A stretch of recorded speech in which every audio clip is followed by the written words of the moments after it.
the Seat Me Electric. When this technology came out about 2013, I think it was the E Up. It cost about 33 grand and gave you 75 miles of range. This will give you about 160 miles of range and costs about 20,000. The Seat Me Electric. Welcome to Planet Auto.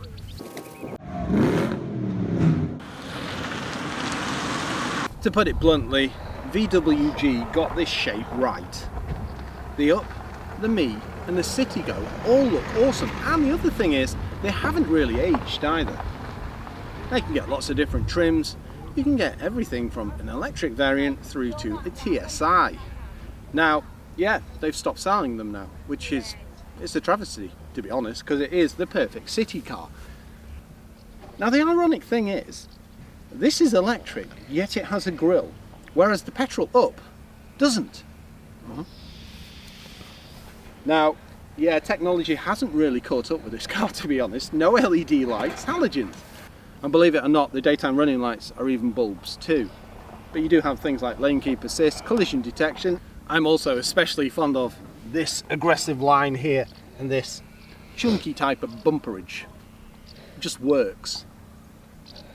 And when you've got 83 brake horsepower under your foot with an electric motor, it needs to look aggressive. Yeah, okay, that is a bit sarcastic. However, it will get off from the lights pretty quickly, up to 30. This is Graithwaite, and it's actually Cunsey, and it's on the side of Windermere, and behind us is a glamping site. And we came here for a pizza, but they've sold out, so gutted. The side, well, 16-inch rims, and weirdly, I think this is only one of the cars that I would say suits a four-door application, to be honest. Normally when you put four doors in a car like this, it looks cramped, whereas this works. And it's weird, it's roomy in the front and the back. Anyway, decent ride height. But what else can you say? There's not much. In all its years, it hasn't actually changed. You've had tweaks and things like that, but no, it's remained exactly the same car on the same platform with the same gubbins, whether it's an electric motor or a petrol engine. The thing I'm a real fan of is pop-out windows.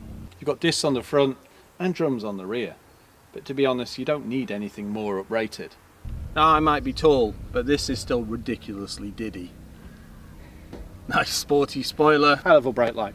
And dependent on the model you get, for example, this Seat has glass and then metal, whereas the Up is fully glass. Funky backlights, no LEDs here, but you do have parking sensors, but no reversing camera. And it's finished off very tidily with Me Electric. And this is where you charge it. Home charge, Type 2 and Rapid. Now Rapid will take about an hour for 80%, which is pretty good, because you don't always expect a car like this to have rapid charge. And it's economical, and that's why you end up with something like a 160 mile range. It doesn't look particularly small. Yes, it's not the biggest car in the world, but it's only when you put it next to something else that you can really see the comparison. For example, the 206cc. It's perfect for city parking. It's perfect for city driving. I think it's arguably one of the best electric cars I've ever driven. Yes, it's not going to suit all applications, but which vehicle does? But it's got a decent ride height, there's no keyless entry, but it's nice and easy to get in, and whether that's the front or the back.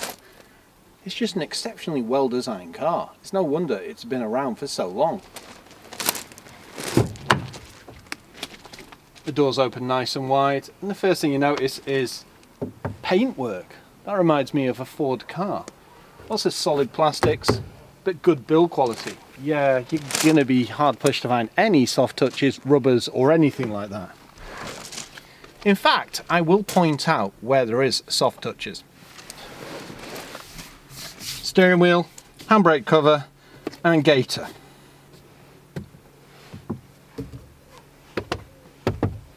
Yep, that's about it. But it just doesn't matter.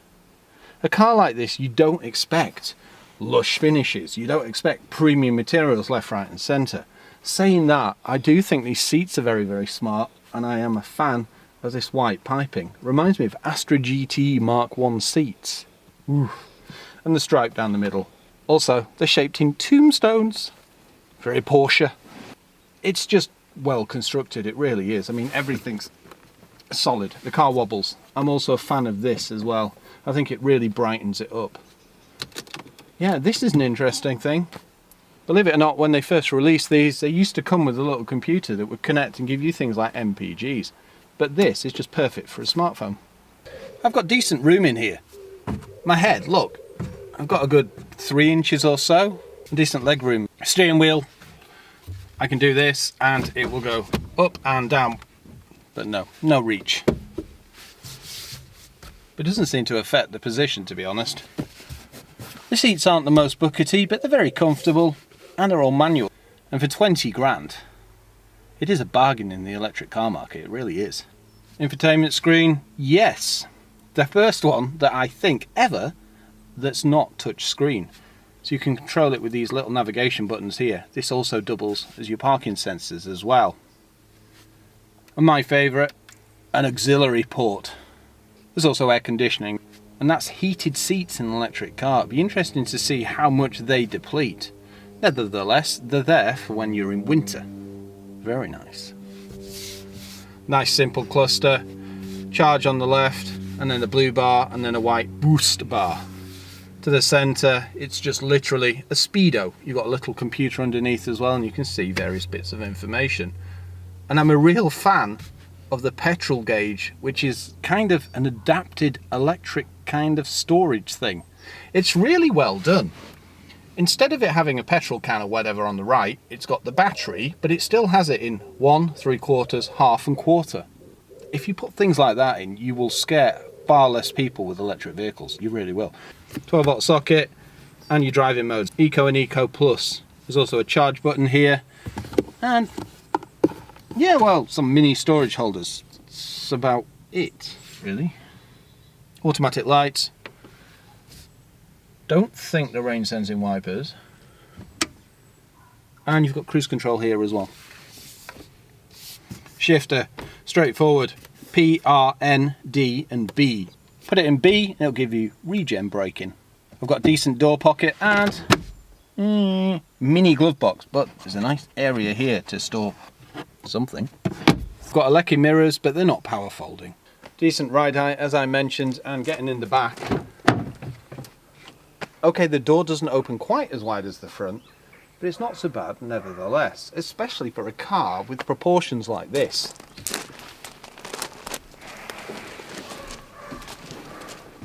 Now, with the seat set for me at 6'3", and it's quite a lavish 6'3", I can still get in and still have a little bit of headroom.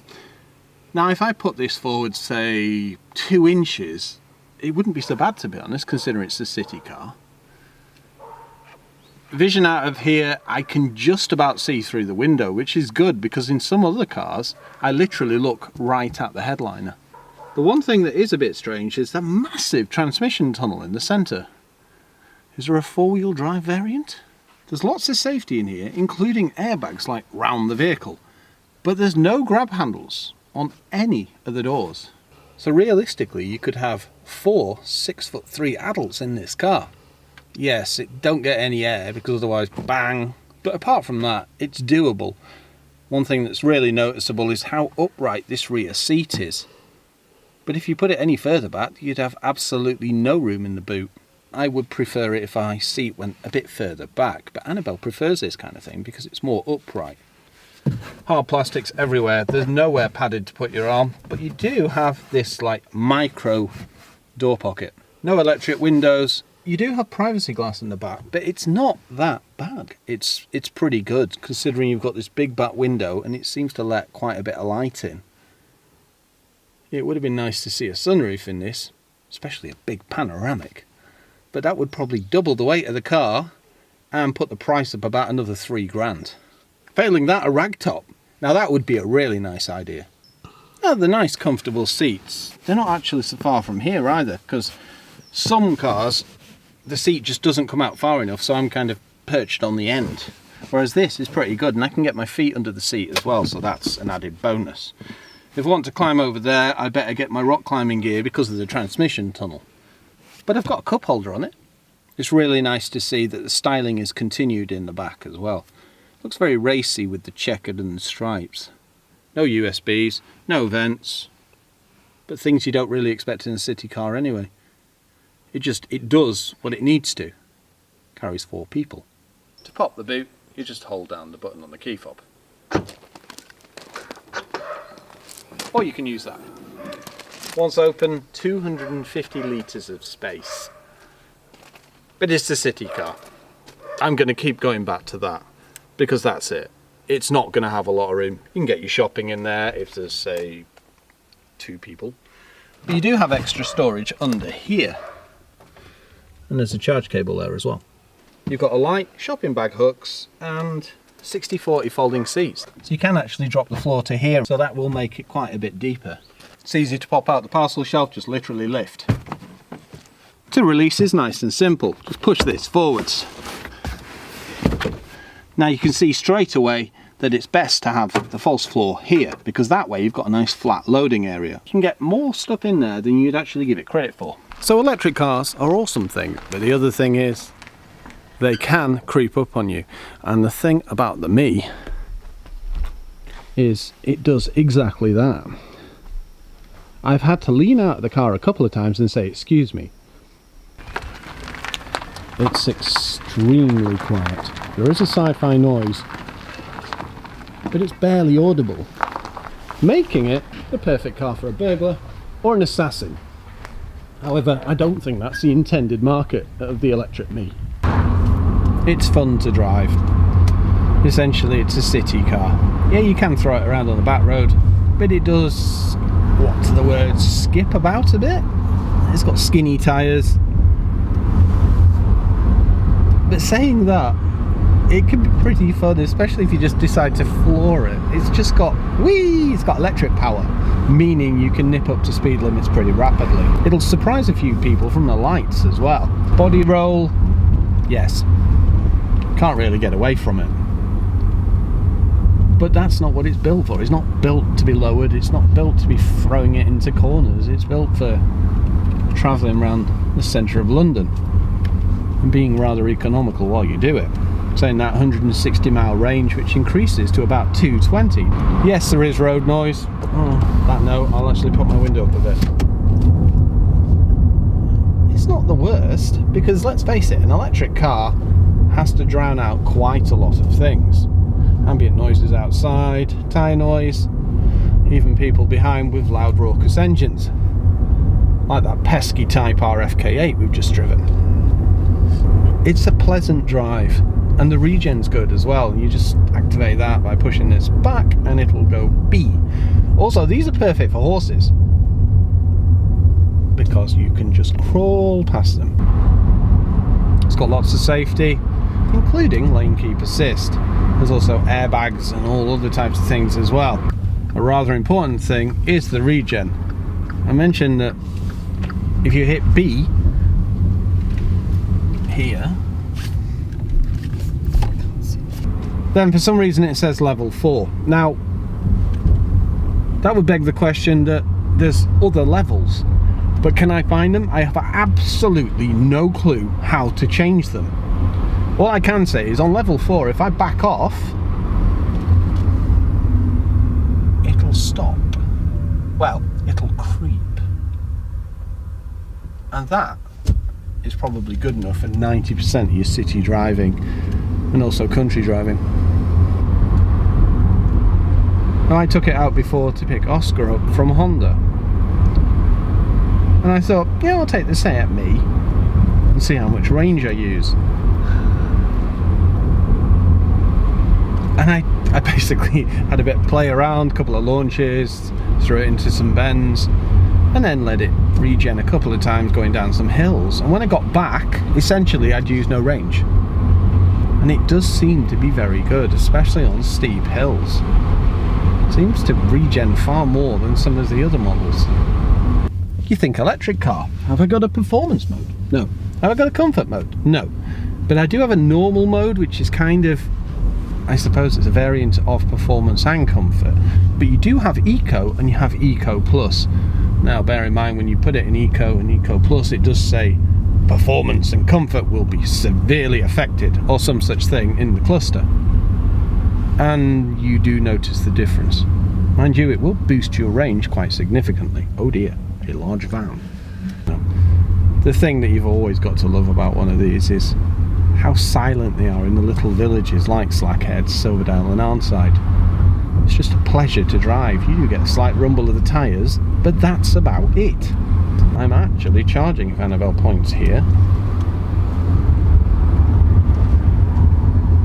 So that's how it fully charges, but even accelerating ever so slightly, it's still teetering between the blue and the green. That little hill there, we've recouped 3 miles. That's good. Buying one of these, well, about 20 grand. That's about the going rate. There's also grants for about 3 grand, or there was when we published this, but who knows where that's going to go.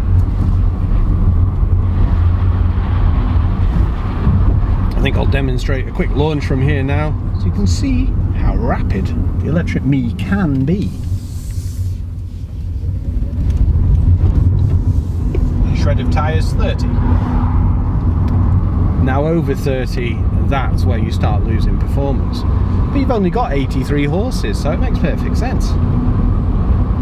The other thing is, when you've got 4 people in, it seems to run exactly the same way. It doesn't seem to lack up hills or anything like that. It's just good. It's the perfect electric city car. I suppose you're only questioning this, do you buy the Up, the Citigo? Yeah, granted, there was a Citigo for about, I think it was 6 months. Or the Seat Me electric. And I honestly don't know. I think I'm erring towards this because of the funky piping on the seats and this creamy white gold trim.